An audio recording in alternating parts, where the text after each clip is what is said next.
اللهم صل على محمد وعلى آله وأصحابه أجمعين.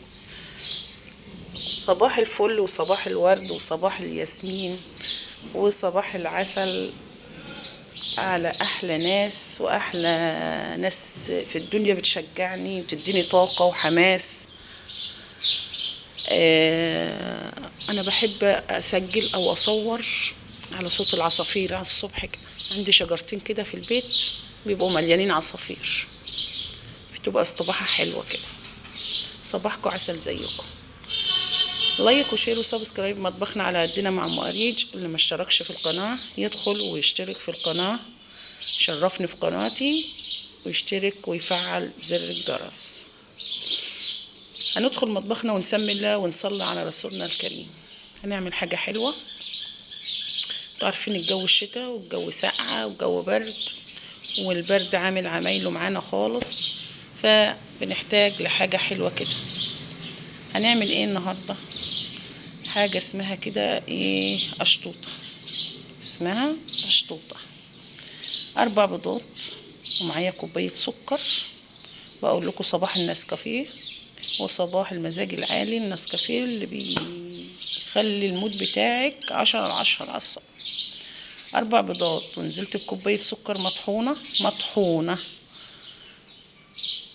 كوباية سكر اطحنيها على الخلاط بتاعك العادي في البيت. المطحنة بتاعت الخلاط اطحنيها عليها. كوباية سكر و4 بيضات،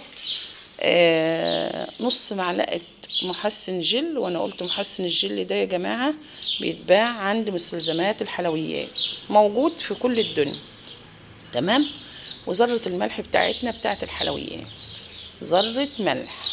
انا بقدر المستطاع قدرت اختصر كتير في الوصفة دي عشان خاطر يعني ما تبقاش مكلفة، مكلفة. اللي عاوز يعملها هيعملها، وهي ايه، مش مكلفة، بس ما شاء الله كميتها كبيرة جدا، تمام.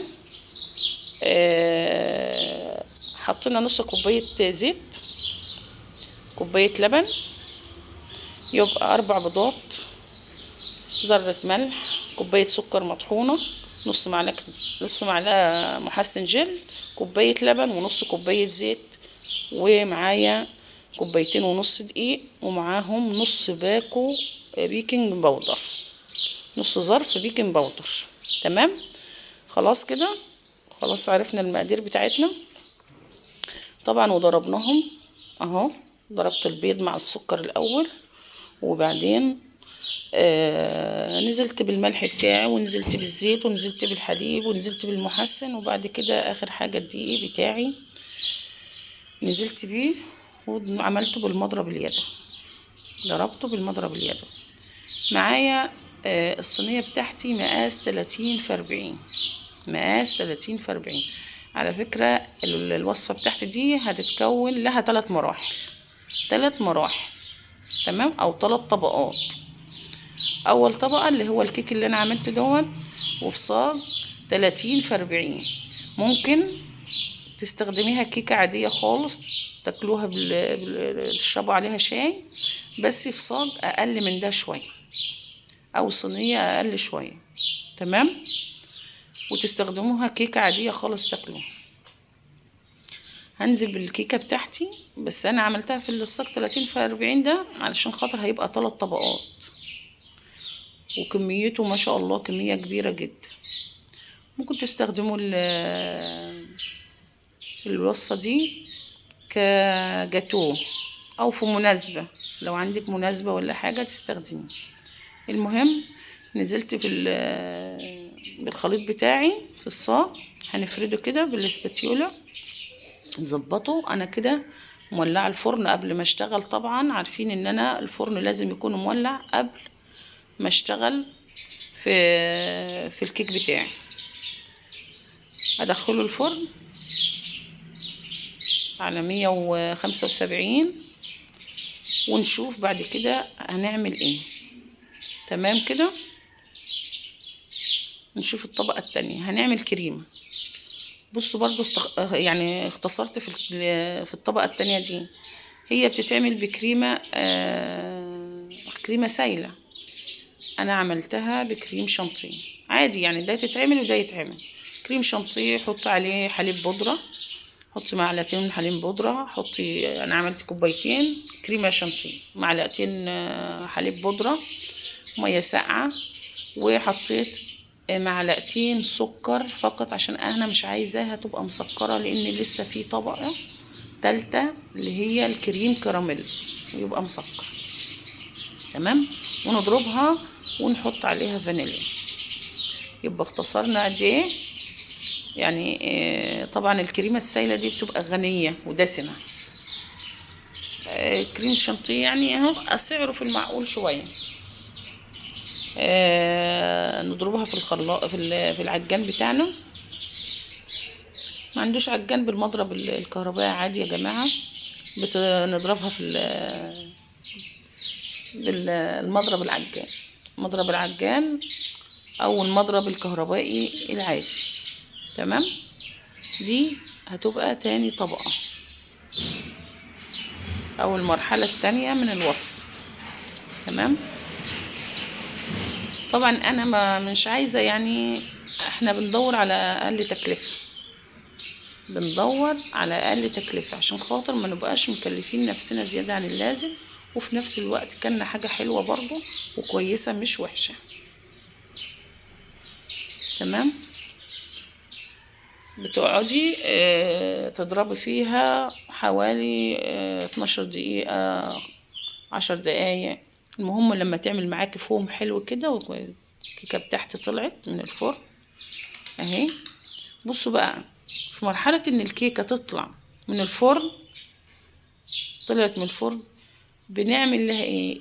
بنسقيها لبن، مثلا 3 كوبايات لبن وعليها كوباية لبن بودرة، ونضربهم ونسقيها. انا ما عملتش الخطوة دي ليه؟ هقول لكم ليه دلوقتي.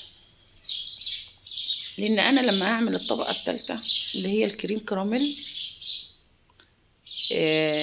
هحطها واسيبها في التلاجة تمسك نفسها كويس، وبعد كده اقطعها. لما بتقطعيها الكريم كراميل ده اساسا الصوص بتاع الكريم كراميل بينزل للكيك تحت فبيطرى، بيشرب منه. فمش محتاجين احنا نوفر ال3 كوبايات حليب وكوباية اللبن والبودرة دول، او ممكن برضو بتنسقي برضو لبن حليب ونحط عليها كريمة سايلة تديها غناوة برضو.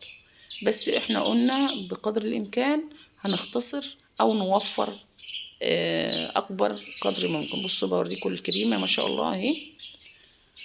فاحنا اختصرنا ان احنا نسقي الكيك، يعني استبعدنا الخطوة دي كمان، بلاش نسقي الكيك. كده كده الكريم كراميل الصوص بتاعه هينزل على الكيك تحت لما تقطعيها وتسيبيها. يعني لو بيتيها في لتاني يوم هتلاقيها الكيك كله ما شاء الله بقى شارب من الصوص الكراميل. فمش محتاجة ان احنا نحط بس هي في ناس كتير بتعملها، انا استبعدتها وبرضو كانت زي العسل وجميلة وزي الفل شغالة. اي حاجة بلاقيها شغالة وبختصر فيها او بوفر فيها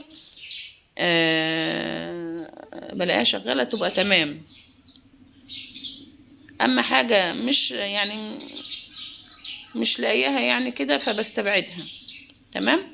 يبقى عملنا الكيك والكريمة، وتالت طبقة هنعملها اللي هي كريم كراميل اللي هو صوص الكراميل، 1.5 كوباية سكر، وهحطهم على البوتاجاز، اولع عليهم البوتاجاز. لما السكر يسيح معايا كده نشوف هنعمل ايه. دي كانت تالت طبقة. هنعوز 1.5 كوباية سكر و1.5 كوباية حليب او لبن، 1.5 كوباية لبن و1.5 كوباية سكر ومعلقة زبدة. تمام. نشوف هنعمل ايه. طبعا لما بحط طبقة، حطيت طبقة الكريمة على الكيك وحطيتها في التلاجة لما اخلص ايه الكريم كراميل، صوص الكراميل. تمام. هو بدأت النار اهي. هو السكر بيسيح وتفضلي تقلبي فيه عشان ما يتحرقش منك. المهم ان انتي صوص الكراميل ده يبقى شكل الطوفي كده، ما تحرقهوش عشان ما يمررش منك، او ما تغمقهوش عشان ما يمررش منك. يديكي طعم التوفي، طعم الطعم الحلو اللي احنا اللي هو اللي بيبقى ايه، الحليب مع الزبدة. بصوا كده خلاص اهو ساح اهو. بصوا هنزل بايه، معلقة الزبدة. تمام، يبقى السكر كله ساح اهو. السكر محطوط يا جماعة في طاسة من غير اي مادة ولا مية ولا اي حاجة. تمام، اللبن بتاعي سخن ونزلت بيه. تفضلي تقلبي كده، ما تخافيش لو خرز منك ولا حاجة، في شفشة الخلاط واضربيه، ما فيش اي مشكلة. هو هيسيب معاكي لوحده. ولو لقيتيه مخرز ولا حاجة، في شفشة الخلاط هيهدى شوية، وتشفشق الخلاط وتروحي ضرباه. بعد ما تضربيه في شفشق الخلاط بتروحي ايه، نازله على الطبقه الثالثه. بصوا كده انا عملته اهو في شفشق الخلاط، طالع بصوا زي التوفي بالظبط، طعم التوفي. يعني الزبده عامله مع الحليب شغل وكده. بس لازم نكون مسويين الطبقه بتاعه الكريمه عشان خاطر ما يبقاش حته عاليه وحته واطيه وكده. ماشي، حطيتها في التلاجة مسكت شويه، وهحط ازينها بقى ايه. بصي اي حاجه على ذوقك كده، زيناها زي ما انت عايزه. ممكن تعمليها خطوط كده بالعرض بالخله، بعود الخله، والعود رايح جاي وخلاص. انا عملتها زي مربعات كده، عرض وطول. يعني انا عملت بالكريمه كده بالعرض، ورجعت عملت بالطول، ومش مشيت الخله برضو، فطلعت ليا زي مربعات كده. وكده بتبقى اشيك برضو، يعني لو هي كده بس ومشيتي بالخله كده فبتبقى اشيك.